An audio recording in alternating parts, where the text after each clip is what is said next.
नौवीं कक्षा के प्यारे बच्चों, आज हम आपकी हिंदी की पाठ्य पुस्तक का अध्याय नंबर 3 उपभोक्तावाद की संस्कृति, इसके अभ्यास के प्रश्नोत्तर करेंगे।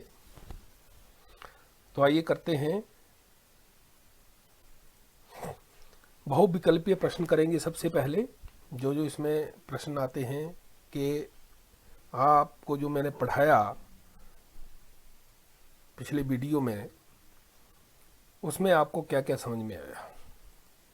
तो उसमें सबसे पहला प्रश्न जो है वो है, लेखक के अनुसार किसका वर्चस्व स्थापित हो रहा है। इसके ऑप्शन हैं, पहला है धन का, दूसरा है नई शक्ति का, तीसरा है नई जीवन शैली का और चौथा है सामाजिक मूल्यों का। तो क्या है इसका उत्तर? हाँ, इसका उत्तर है नई जीवन शैली का। ठीक है, नई जीवन शैली का वर्चस्व स्थापित हो रहा है। इसके दूसरा प्रश्न है, आधुनिक बाजार किन सामग्रियों से भरा पड़ा है। इसके लिए ऑप्शंस हैं, पहला है विलासितापूर्ण, दूसरा है सौंदर्य, तीसरा है सस्ती और चौथा है खर्चीली। तो क्या है इसका उत्तर? इसका उत्तर है विलासितापूर्ण सामग्रियों से भरा पड़ा है। तीसरा प्रश्न है, लोग उपभोग को क्या मानने लगे हैं। फैशन, सुख, लालच या जीवन। क्या मानने लगे हैं? इसको सुख मानने लगे हुए हैं। चौथा प्रश्न है, संभ्रांत महिलाओं से लेखक का क्या तात्पर्य है। इसमें पहला है सुंदर महिलाएं, दूसरा है भ्रम में डालने वाली महिलाएं, तीसरा है उच्च कुल की महिलाएं और चौथा है निम्न कुल की महिलाएं। तो इसका क्या उत्तर है? इसका उत्तर है उच्च कुल की महिलाएं। ठीक है, अब चलते हैं आगे। नेक्स्ट पांचवा प्रश्न है, भारत में किस संस्कृति के तत्व पहले भी रहे हैं। तो इसमें ऑप्शंस है पश्चिमी, सामंती, समाजवादी और साम्यवादी। इसका उत्तर है सामंती संस्कृति के तत्व पहले भी रहे हैं। छठा है, नई संस्कृति किसके झूठे प्रतिमान अपनाती जा रही है।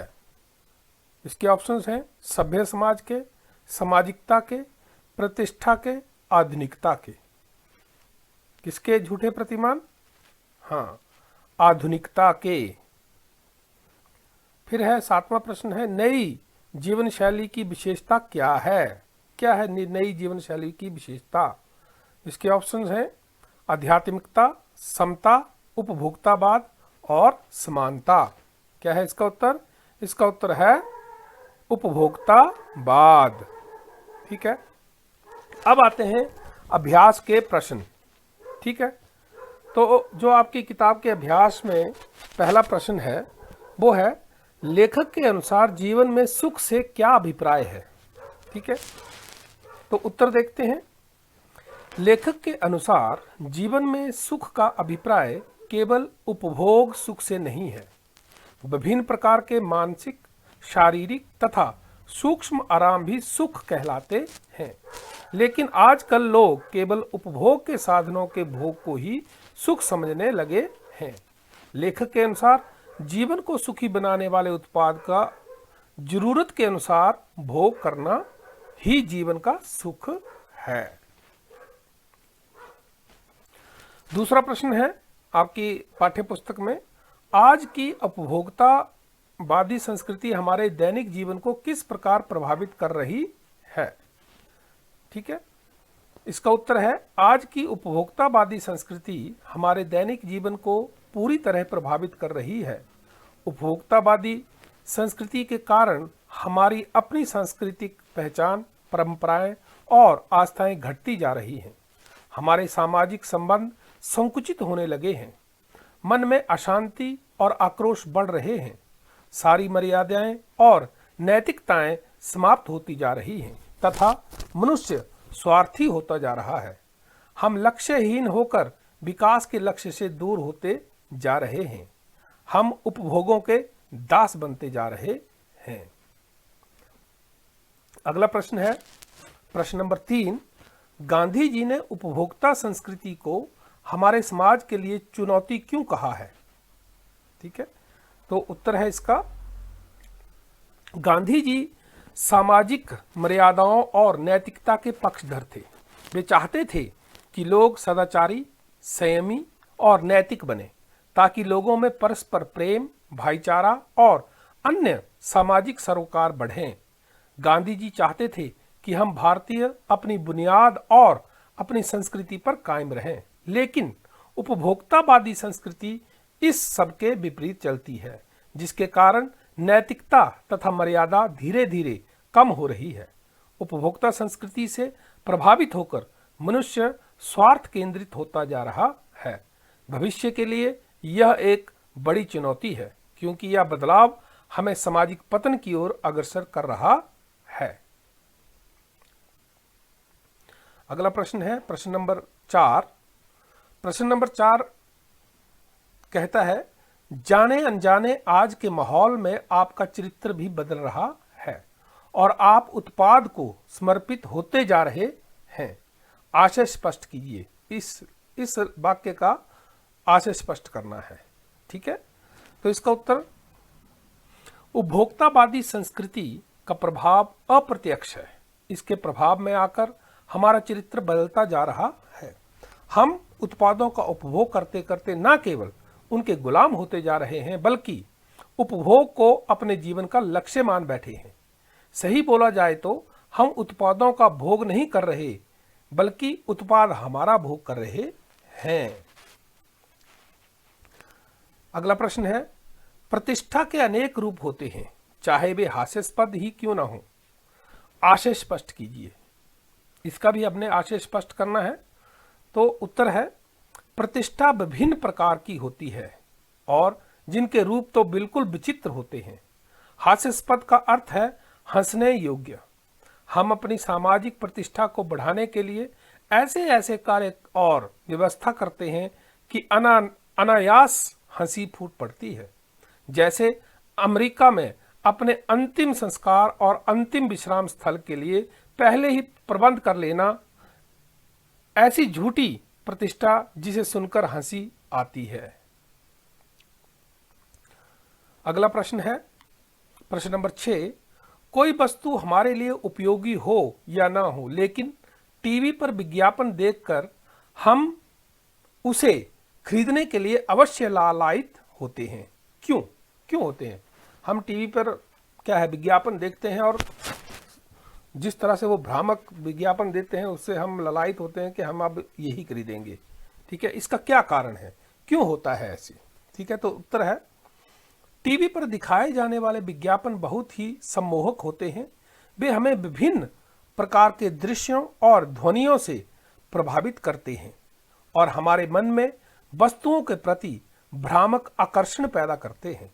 यही है राइट चॉइस बेबी, क्या करें, कंट्रोल ही नहीं होता, दिमाग की बत्ती जला दे जैसे आकर्षण हमें लुभाते हैं और इस तरह अनुपयोगी वस्तुएं भी हमें लालायित कर देती हैं और हम उन्हें खरीदने को तैयार हो जाते हैं।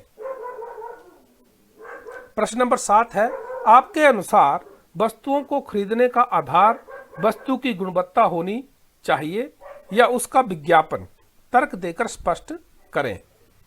इसका उत्तर है, वस्तुओं को खरीदने का आधार उनकी गुणवत्ता होनी चाहिए, क्योंकि अधिकतर विज्ञापन हमारे मन में वस्तुओं के प्रति भ्रामक आकर्षण पैदा करते हैं। अधिकतर विज्ञापन आकर्षक दृश्य दिखाकर गुणहीन वस्तुओं का प्रचार करते हैं। विज्ञापन देखकर हम किसी वस्तु के गुण दोष का पता नहीं लगा सकते हैं। ठीक है, तो नेक्स्ट है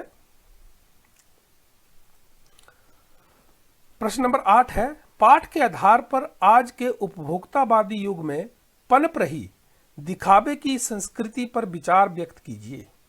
ठीक है, दिखावे की संस्कृति पर अपने विचार प्रकट करने हैं। उत्तर है, आजकल दिखावे की संस्कृति पनप रही है। लोग अपने को आधुनिक से अत्याधुनिक और कुछ हटके दिखाने के चक्कर में कीमती से कीमती वस्तुएं जैसे सौंदर्य प्रसाधन म्यूजिक सिस्टम, मोबाइल फोन, महंगी घड़ी और महंगे कपड़े खरीदते हैं।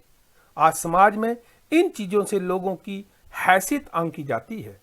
हम इन वस्तुओं को बिना जरूरत के खरीद रहे हैं। इस संस्कृति के बहुत से दुष्परिणाम सामने आ रहे हैं। हमारी अपनी सांस्कृतिक पहचान, परंपराएं और आस्थाएं कम होती जा रही हैं। नैतिकता घट रही है। व्यक्ति स्वार्थी और भोगवादी होता जा रहा है। अतः दिखावे की संस्कृति हमें पतन की तरफ ले जा रही है। यहां पे भागवादी आया, इसको भोगवादी पढ़ना है। प्रश्न 9, आज की उपभोक्ता संस्कृति और हमारे रीति रिवाजों और त्योहारों को किस प्रकार प्रभावित कर रही है? अपने अनुभव के आधार पर एक अनुच्छेद लिखिए। रीति जो की जगह रीति रिवाजों, एक अनुच्छेद लिखना है। उत्तर है, आज की उपभोक्ता संस्कृति हमारे रीति रिवाजों और त्योहारों को प्रभावित कर रहा है। आजकल त्योहारों का मतलब एक दूसरे से अच्छे लगने की प्रतिस्पर्धा हो गई है। कंपनियां त्योहारों के नाम पर ज्यादा से ज्यादा ग्राहकों को विज्ञापनों द्वारा आकर्षित करने के अवसर तलाशती रहती है। पहले त्योहार में सारे काम परिवार के लोग मिलजुल कर करते थे, लेकिन आज सारी चीजें बाजार से तैयार खरीदी जाती हैं और बचा कुचा काम नौकर से करवा लिया जाता है। ऐसा लगता है कि त्योहार नौकर मना रहा है। अगला प्रश्न है प्रश्न नंबर 10, धीरे धीरे सब कुछ बदल रहा है। इस वाक्य में बदल रहा क्रिया है। यह क्रिया कैसे हो रही है? यह क्रिया धीरे धीरे हो रही है। अतः धीरे धीरे क्रिया विशेषण है। जो शब्द क्रिया की विशेषता बताते हैं क्रिया विशेषण कहलाते हैं। जहां वाक्य में हमें पता चलता है कि क्रिया कैसे, कब, कितनी और कहां हो रही है, वहां वह शब्द क्रिया विशेषण कहलाता है। ठीक है, तो इसके ऊपर प्रश्न है पहला, ऊपर दिए गए उदाहरण को ध्यान में रखते हुए क्रिया विशेषण से युक्त 5 वाक्य पाठ में से छांटकर लिखिए। ठीक है, लेकिन इस प्रश्न का उत्तर देने से पहले हमें यह जानना जरूरी है कि क्रिया विशेषण होता क्या है। ठीक है, तो आइए पहले क्रिया विशेषण के बारे में जानते हैं कि क्रिया विशेषण होता क्या है। जो शब्द क्रिया की विशेषता प्रकट करते हैं वे क्रिया विशेषण कहलाते हैं। जैसे सोहन सुंदर लिखता है, इसमें सुंदर क्रिया विशेषण है क्योंकि यह लिखने की विशेषता प्रकट कर रहा है कि सोहन कैसा लिखता है। जहां वाक्य में हमें पता चलता है कि क्रिया कैसे, कब, कितनी और कहां हो रही है, वहां वह शब्द क्रिया विशेषण कहलाता है। समझ गए? मतलब क्रिया की विशेषता बताने वाला शब्द क्रिया विशेषण। ठीक है, अब क्रिया विशेषण के भेद। अर्थ के आधार पर क्रिया विशेषण के 4 भेद हैं। कौन कौन से हैं? पहला है स्थानवाचक क्रिया विशेषण, दूसरा है कालवाचक क्रिया विशेषण और तीसरा है परिमाणवाचक क्रिया विशेषण और चौथा है रीतिवाचक क्रिया विशेषण। ठीक है, आइए अब इन सभी विशेषणों को, क्रिया विशेषणों को बारी बारी से पढ़ते हैं। तो सबसे पहले हम पढ़ेंगे स्थानवाचक क्रिया विशेषण। जिन अविकारी शब्दों से क्रिया के घटित होने के स्थान का पता चले उसे स्थानवाचक क्रिया विशेषण कहते हैं। ठीक है, जैसे यहां, वहां, कहां, जहां, तहां, सामने, नीचे, ऊपर, आगे, भीतर और भी जितने भी शब्द आपको दिए जा रहे हैं ये सभी कौन से हैं? स्थानवाचक क्रिया विशेषण। ठीक है, क्योंकि ये शब्द क्रिया के घटित होने के स्थान को बताते हैं कि वो कहां हो रही है। ठीक है, ऊपर हो रही है, नीचे हो रही है, भीतर हो रही है, अंदर हो रही है, दूर हो रही है, पास हो रही है। ठीक है, अब उदाहरण देखते हैं। बच्चे ऊपर खेलते हैं। बच्चे कहां खेलते हैं? ऊपर खेलते हैं। अब वहां अकेला मजदूर था। ठीक है, मजदूर कहां था? वहां। तुम बाहर बैठो। अब वह ऊपर बैठा है। ठीक है, ये हो गया आपका स्थानवाचक क्रिया विशेषण। अब दूसरा आते हैं कालवाचक क्रिया विशेषण। जिन अविकारी शब्दों से क्रिया के घटित होने के समय का पता चलता है, ठीक है, समय का पता चलता है, उसे कालवाचक क्रिया विशेषण कहते हैं। ठीक है, जैसे आज, कल, परसों, पहले, पीछे, अब तक, अभी अभी, लगातार, बार बार, ये सारे शब्द ये कौन से हैं? ये है कालवाचक क्रिया विशेषण। ठीक है, इसके उदाहरण देख लेते हैं। आज बरसात होगी, आज बरसात होगी। राम कल मेरे घर आएगा। ठीक है, फिर देखते हैं, वह कल आया था, तुम अब जा सकते हो। ठीक है, ये हो गया कालवाचक क्रिया विशेषण। आगे है परिमाणवाचक क्रिया विशेषण। जिन अविकारी शब्दों से क्रिया के परिमाण और उसकी संख्या का पता चलता है, उसे परिमाणवाचक क्रिया विशेषण कहते हैं। ठीक है, परिमाण और उसकी संख्या। ठीक है, तो जैसे बहुत, अधिक, पूर्णतया, सर्वथा, कुछ, थोड़ा, काफी, केवल, इस तरह से ये जितने भी शब्द हैं ये सारे कौन से शब्द आते हैं? परिमाणवाचक क्रिया विशेषण। ठीक है, समझ गए? अच्छा, ये तो हो गए। अब इसमें कुछ उदाहरण देख लेते हैं हम कि उदाहरण क्या क्या है। जैसे अधिक पढ़ो, कितना पढ़ो? अधिक पढ़ो। ज्यादा सुनो, कितना सुनो? ज्यादा सुनो। ठीक है, इसी तरह से कम बोलो, कितना बोलो? कम बोलो। आप अधिक बोलते हो, आप कितना बोलते हो? अधिक बोलते हो। ठीक है, अब आते हैं अगला, रीतिवाचक क्रिया विशेषण। जिन शब्दों से क्रिया के करने या संपन्न होने के तरीके, विधि, रीति का बोध हो, वे रीतिवाचक क्रिया विशेषण कहलाते हैं। अथवा जिन अविकारी शब्दों से क्रिया की रीति या विधि का पता चलता है, उसे रीतिवाचक क्रिया विशेषण कहते हैं। ठीक है, करने या संपन्न होने की विधि कैसे हो रही है वो। ठीक है, तो जैसे सचमुच, ठीक, अवश्य, कदाचित, यथासंभव, ऐसे वैसे, सहसा, तेज, सच, अतः, इस तरह से सारे शब्द जो हैं ये आपके रीतिवाचक क्रिया विशेषण में आते हैं। धीरे धीरे, सहसा, ठीक है, धड़ाम से, झूमते हुए। ठीक है, अब इसमें उदाहरण देखते हैं। अचानक काले बादल घिर आए, हरीश ध्यान पूर्वक पढ़ रहा है। ठीक है, रमेश धीरे धीरे चलता है, बहुत तेज भागता है। भागता है मगर कैसे? तेज। ठीक है, तो ये हो गए आपके 4 क्रिया विशेषण। अब मुझे लगता है कि आपको क्रिया विशेषण के बारे में समझ में आ गया होगा। अब प्रश्न जो आपको प्रश्न दिया है, अब उसका उत्तर देखते हैं, उसका उत्तर करते हैं। क्या प्रश्न था? ऊपर दिए गए उदाहरण को ध्यान में रखते हुए क्रिया विशेषण से युक्त 5 वाक्य पाठ में से छांट कर लिखिए। कहां से छांटते हैं? पाठ में से। ठीक है, तो पाठ में पहला वाक्य जो है, धीरे धीरे, इसमें देखिए 2 विशेषण क्रिया विशेषण आए, धीरे धीरे सब कुछ बदल रहा है।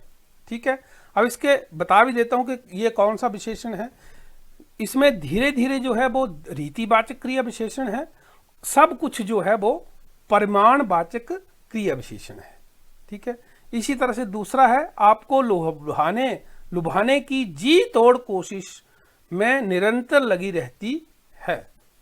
ठीक है, तो इसमें ये जो निरंतर आया, ये आपका क्रिया विशेषण है, और ये कौन सा है? परिमाणवाचक क्रिया विशेषण।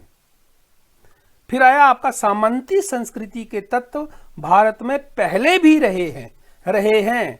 ठीक है, पहले भी, तो पहले जो है इसमें क्या है? क्रिया विशेषण।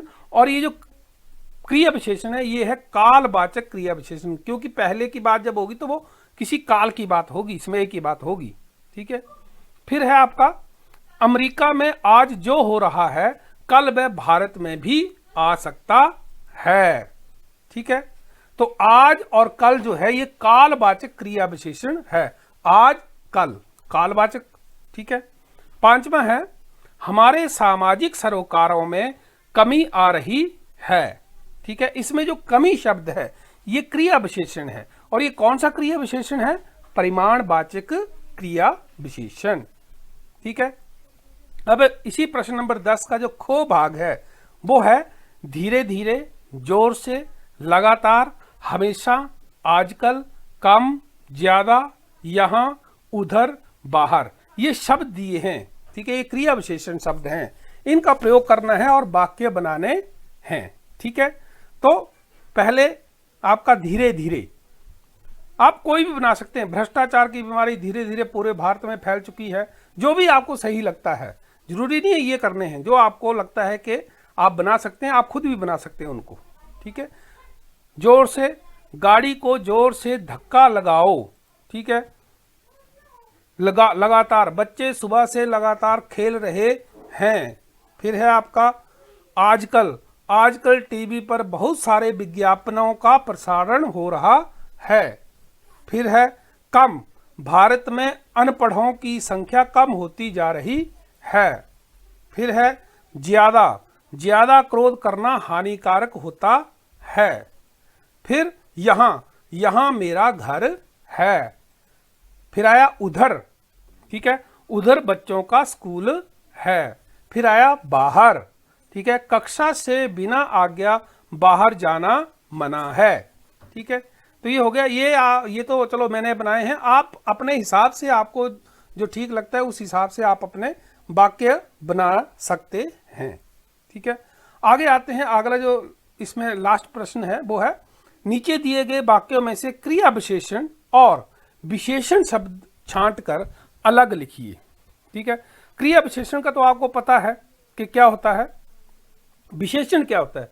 विशेषण वो शब्द होता है जो संज्ञा और सर्वनाम की विशेषता बताता है। ठीक है, तो इसमें क्या है, ये आपको वाक्य दिए हैं। ठीक है, इन वाक्यों में से क्रिया विशेषण और विशेषण शब्द छांटने हैं आपने। ठीक है, जैसे पहला है कल रात से निरंतर बारिश हो रही है। पेड़ पर लगे पके आम देखकर बच्चों के मुंह में पानी आ गया। ठीक है, फिर रसोई घर से आती पुलाव की हल्की खुशबू से मुझे जोरों की भूख लग गई। ठीक है, फिर है आपका उतना ही खाओ जितनी भूख है। ठीक है, फिर है आपका विलासिता की वस्तुओं से आजकल बाजार भरा पड़ा है। अब इसके उत्तर देखते हैं। पहले में क्रिया विशेषण कौन सा है और विशेषण कौन सा है। ठीक है, तो पहले में जो निरंतर है ये है क्रिया विशेषण। ठीक है, जो बारिश की निरंतरता को बता रही है। और इसमें विशेषण है कल रात, बारिश कब से हो रही है? कब से? कल रात से। ठीक है, इसी तरह जो दूसरा है, दूसरे वाक्य में मुंह में पानी जो है वो क्रिया विशेषण है। और आम कैसे हैं? आम की विशेषता पके, ये शब्द जो है ये बता रहा है कि पके हुए आम हैं। ठीक है, इसी तरह से तीसरे में जोरों की, ठीक है, भूख कैसी? जोरों की। और खुशबू कैसी है? हल्की।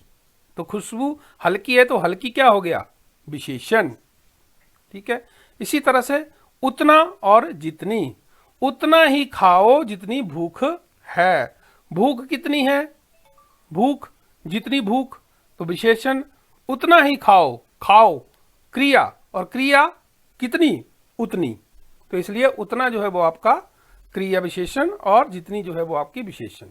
और लास्ट वाक्य में, अंतिम वाक्य में है आजकल जो है वो क्रिया विशेषण और बाजार भरा पड़ा है, ये आपका विशेषण हो गया।